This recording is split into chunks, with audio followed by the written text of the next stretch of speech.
diperintahkan. Minasyaitonirrajim. Bismillahirrahmanirrahim. Asyhadu an la ilaha illallah wahdahu la syarika lah wa asyhadu anna Muhammadan abduhu wa rasuluhu la nabiyya ba'dah. Subhanaka la ilma lana illa ma 'allamtana innaka antal alimul hakim. Assalamualaikum warahmatullahi wabarakatuh. Alhamdulillah, segenap puji bagi Allah, pemelihara seluruh alam ini, pemelihara diri kita masing-masing ini, kita semua dan seterusnya, yang telah melimpahkan karunia kepada kita, sehingga pada malam ini kita berkesempatan kembali untuk mengkaji Al-Quran sebagai pedoman hidup hamba Allah yang mukmin. Sebelum bulan Ramadan yang lalu kita sudah mencoba menggali surat Al-Fatihah, namun belum selesai. Saya kira surat itu belum selesai, surat Al-Fatihah.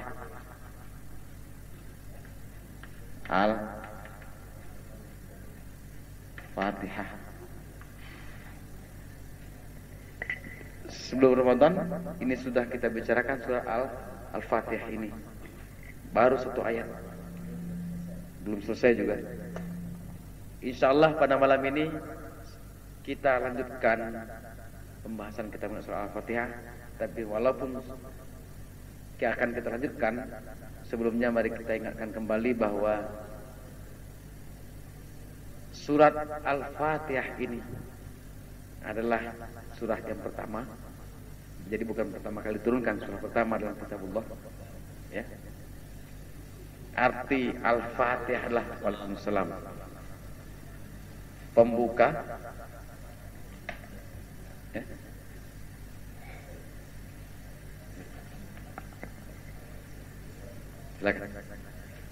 kunci untuk mencapai kemenangan.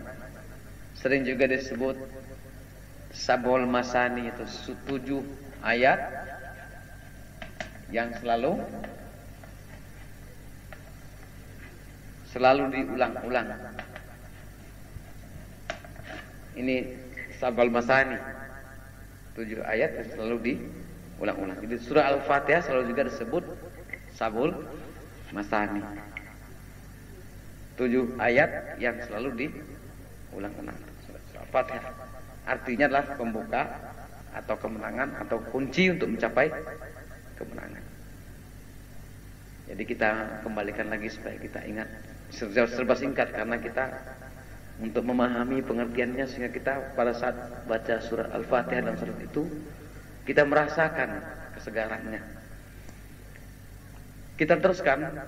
Kemudian dalam dalam ayat yang pertama kita baca itu Alhamdulillahi Rabbil Alamin. Alhamdulillahi Rabbil Alamin.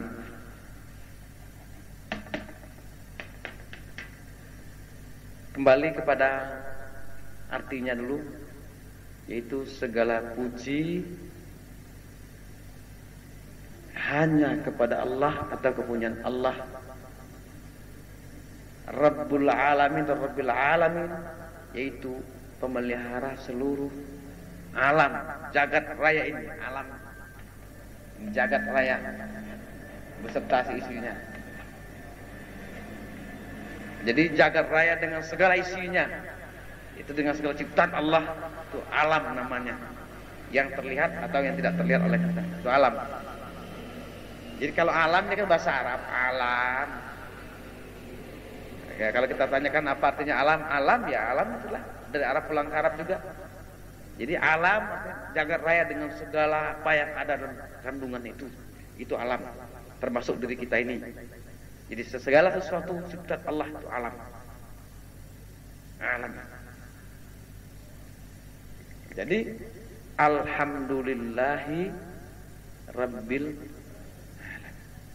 Jadi segala puji hanya tertentu kepada Allah.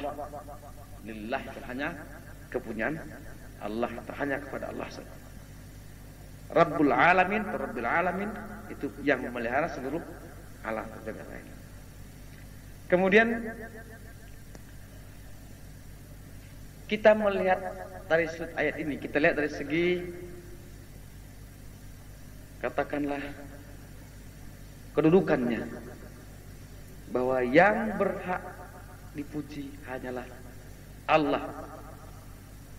Jadi alhamdulillah hanya. Mengapa? Karena alif lam ini disebutkan alif lam ma'rifat, istilahnya ma'rifat. Pasti itu. Satu penunjuk yang positif, yang asli, yang sebenarnya. Jadi tidak bisa dipindahkan kepada yang lainnya. Itu kepastian bahwa puji itu hanya lillah, hanya kepada Allah. Jadi memang kedudukan kita sebagai hamba Allah memuji kepada Allah yang telah menjadikan seluruh alam ini terutama. Kemudian yang telah menjadikan kita, yang kejadian kita ini sendiri diciptakan Allah fi ahsani taqwim. Kejadian insan adalah fi ahsani taqwim, dijadikan sedemikian rupa indahnya, sesempurnanya, sempurna kejadian. Jadi paling indah, paling sempurna dan cukup kejadian pada diri manusia. Keindahan itu bukan saja terletak kepada fisik, tapi pada keseluruhan kejadian insan ini sendiri. Bahwa kita ini diberikan kelebihan Allah daripada makhluk yang lainnya. Itu keindahan. Mungkin kalau kita lihat itu ikan mas koki atau apa namanya itu, ikan mas yang besar, bundar matanya keluar, bagus dan indah fisiknya, apalagi dalam akuarium, bagus. Tapi tanyakan kepada ikan berapa rakaat sholat satu hari, dia nggak tahu. Keindahan itu hanya lahir toh. Tapi keindahan insan ini lengkap dengan jiwanya, lengkap dengan kekuatan yang tersimpan dalam otaknya, itu akal, fikir dan zikir. Pertimbangannya, perhitungannya dan ingatan yang bekerja sama dengan jiwa ini. Kalau cuma perasaan saja tidak cukup. Nah, kalau cuma akal saja tidak cukup. Pertimbangan saja. Kalau perhitungan saja tidak cukup. Kalau ingat saja tidak cukup. Apa yang mesti diingat? Tapi ada pertimbangan, ada perhitungan, ada ingatan, bekerja sama dengan jiwa. Ini jadi satu kesatuan yang konkret, yang kuat. Di dalam satu wadah jasmani insan ini. Itu keindahan yang tidak diberikan Allah kepada makhluk lainnya. Termasuk yang sama dengan kita, yang hampir sama dengan manusia itu, apa namanya itu? Cuman ada kelebihannya. Ya. Nah, orang hutan. Ini. Dengan kejadian melihat diri kita ini, kita berkewajiban memuji kepada Allah. Alhamdulillah Rabbil alamin. Alhamdulillahi Rabbil alamin. Rugilah kita kalau kita tidak bisa atau tidak mampu mengucapkan alhamdulillah. Dalam surat yang lain, yaitu surat Az-Zariyat, kalau tidak salah, surat 51 ayat 21 atau ayat 22 ya, 21 22 ya kira-kira. Wa fi anfusikum afala tubsirun wa fil ardi ayatul lil muqinin wa fi anfusikum afala tubsirun. Allah mengingatkan kepada kita, memerintahkan kepada kita untuk memperhatikan ayat ini. Betul Pak? Untuk memperhatikan. Wa fil ardi ayatul muqinin. Dan di dalam di bumi ini, bumi, ard,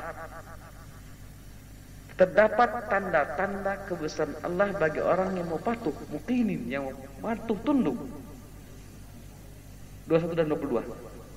Kemudian wa fi anfusikum afala tubsirun, dan di dalam dirimu, pada dirimu sendiri, apakah kau lihat? Sudah kau perhatikan itu? Tidak kau perhatikan? Apa yang kita perhatikan?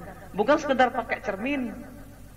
Kita pakai kaca besar, kaca apa? Cermin apa itu yang putih? Bukan sekedar itu, wah, terus nyisir pagi, apa itu, bersolek umpamanya. Bukan sekedar itu. Lihat, afala tubsirun, tidak kau perhatikan apa yang sebenarnya. Nah, jadi afala tubsirun, Allah ingatkan kepada kita, tidak kau perhatikan itu dirimu. Kita lihat apa sebenarnya, bahwa kejadian insan ini lebih indah, lebih sempurna daripada makhluk yang lain. Fi ahsani taqwim. Laqad khalaqnal insana fi ahsani taqwim. Sesungguhnya telah kujadikan manusia itu sempurna, sesempurna-sempurnanya kejadian. Itu sebaik-baik kejadian. Sebaik-baik ciptaannya adalah pada manusia. Itu kira-kira pengertiannya. Pada kita ini.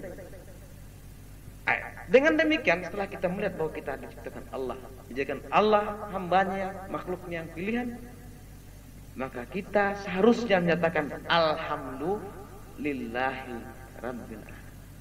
Kita ucapkan alhamdulillah. Kita sadari itu.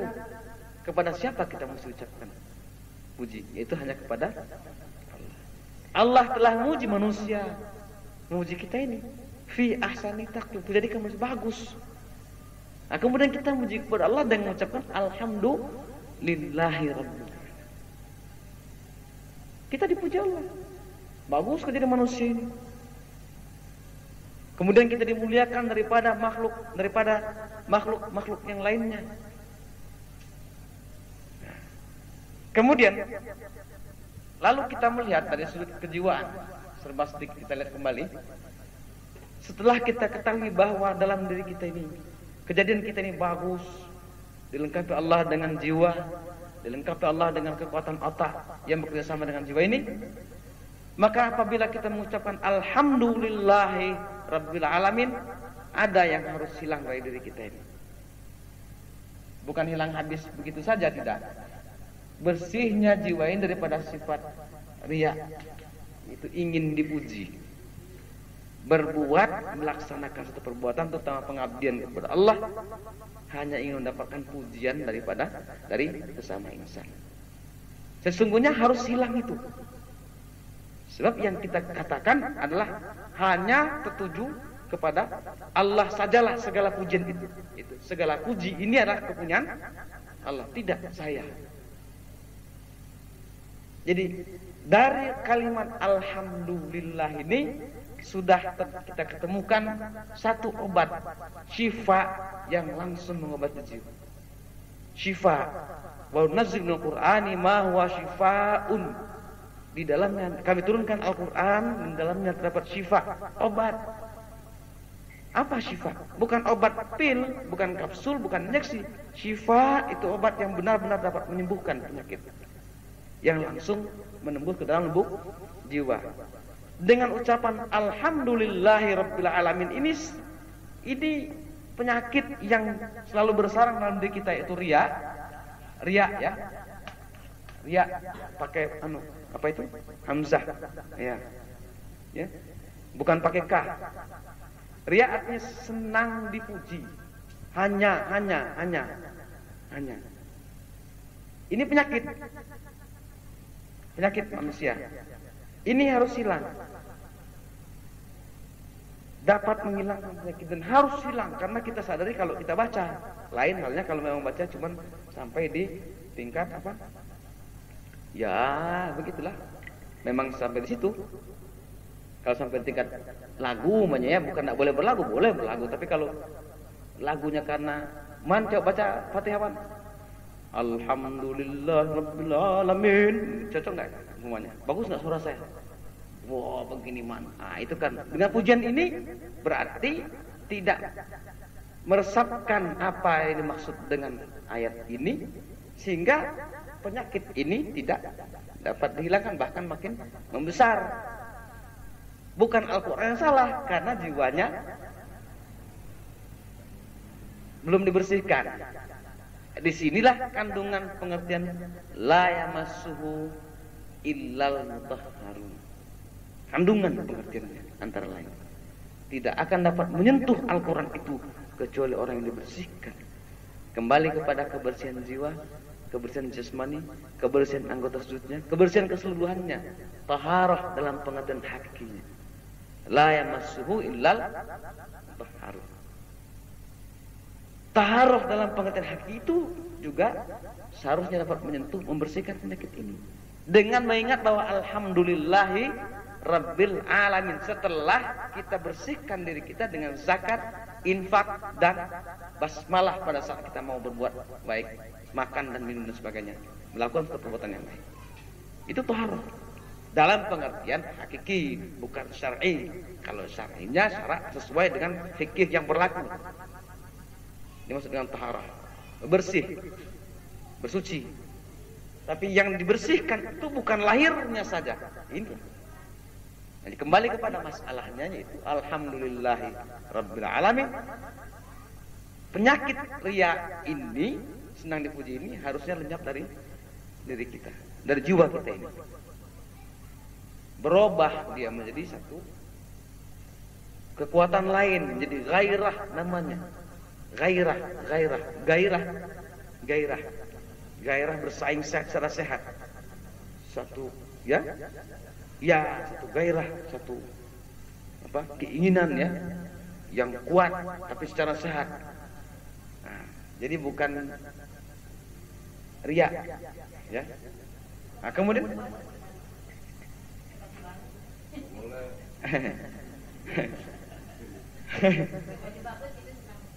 oh, boleh saja anak-anak. Jadi riya ini.